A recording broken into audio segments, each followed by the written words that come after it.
Hey friends, pro-life leader Frank Pavone here, National Director of Priests for Life. Well, I believe in transparency, being an open book. I believe in accountability, especially on the part of leaders who make a commitment to serve and who ask the support of folks like you. That's why I bring you my daily diary. I want you to know what I did from morning to night, so you always see and have a record, and the public has a record.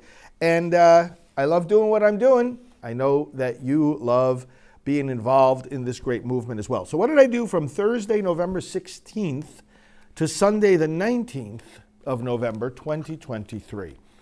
So Thursday, November 16th, let's see, up early in the morning here at my office. I had to prepare for our monthly statement, get data and text ready for that, did some work on our studio procedures, on the section of our website called What Are We Doing? That's a regular accounting of what different departments do.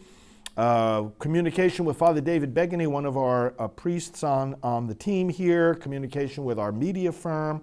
Working on email blasts going out. Working on state initiatives, various state battles for pro-life. All this work being done from my desk. Radio spots being prepared. Data for the Silent No More campaign being upgraded, interview invitations being accepted and worked out, and looking at sign-ups for the prayer pledge for Bishop Strickland, standwithbishopstrickland.org, and morning staff briefing as usual, connecting with different members of the staff. And then at 10 o'clock, meeting with our correspondence associate, Mary. She does the answering of emails and phone calls that come in.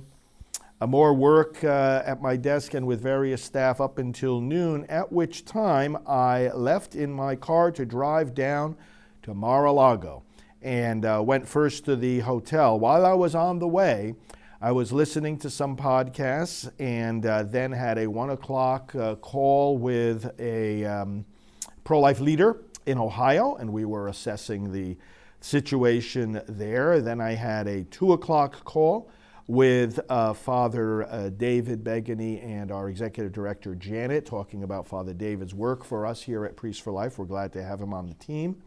It was right around then that I was arriving and checking into my hotel.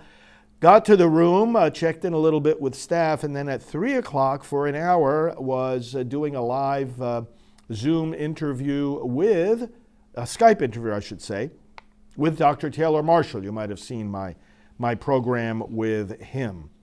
Soon as I finished that, I got back into my car and went from the hotel over to Mar-a-Lago. And we had a marvelous evening with some top political leaders and top people who had served in the Trump administration and who have formed this organization now 2 years in the making, called the America First Policy Institute. And this is accomplishing great things for crafting policy for the next Republican administration. So what we had was a reception and a dinner and some speeches and some entertainment. It was, and actually really great. Kellyanne Conway gave a great talk about the strategy regarding abortion in the upcoming elections, intersected with loads of people, lots of networking into the night, and then went back to my hotel later at night. That was Thursday the 16th. Friday the 17th.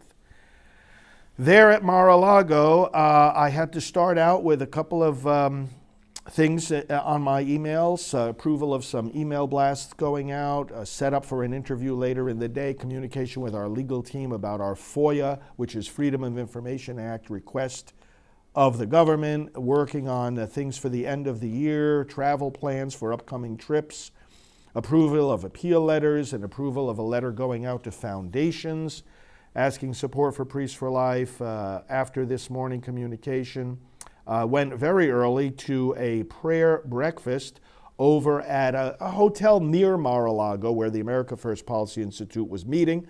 Was at the prayer breakfast. I was recognized there to the strong affirmation of all the people there who thanked me for my work, attended some of the speeches that were being given and workshops there.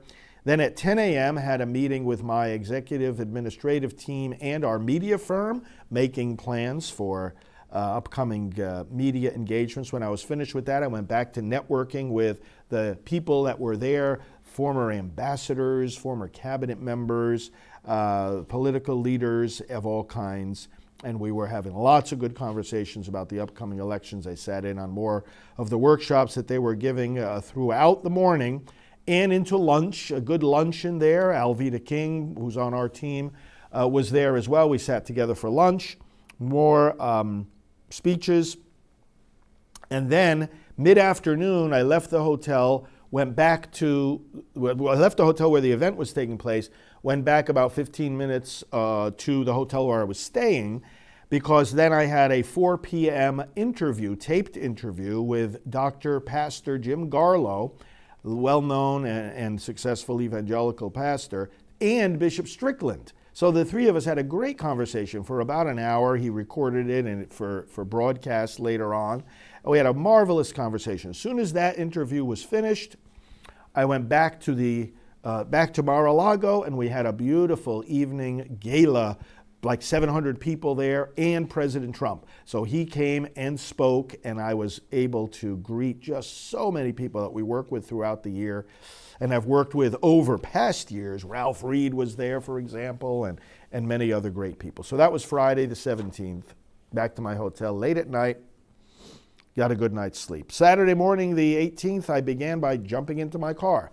After having an early breakfast at the hotel and driving back up to Titusville, I listened to some political podcasts and pro-life messages as I was driving. Make good use of that time. About a 2-hour drive back to my office. Got to my office, settled in, looked at some work at my desk, some endorsement letters that I'm finalizing, and plans for an upcoming trip to Washington, D.C.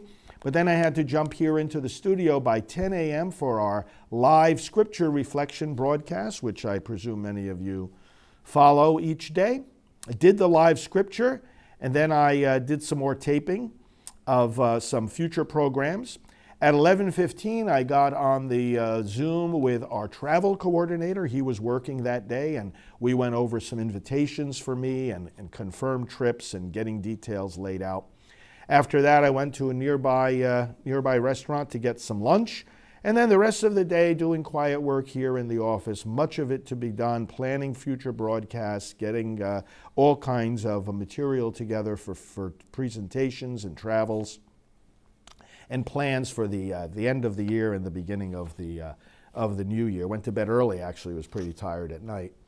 Sunday the 19th, what did I do? Here at the office again, got up very early and came in here to the studio, and I had to do hours of taping just because I'll be away for the Thanksgiving holiday and other programs that need to be taped in advance. So I spent several hours of taping scripture reflections and praying for America programs and other such things.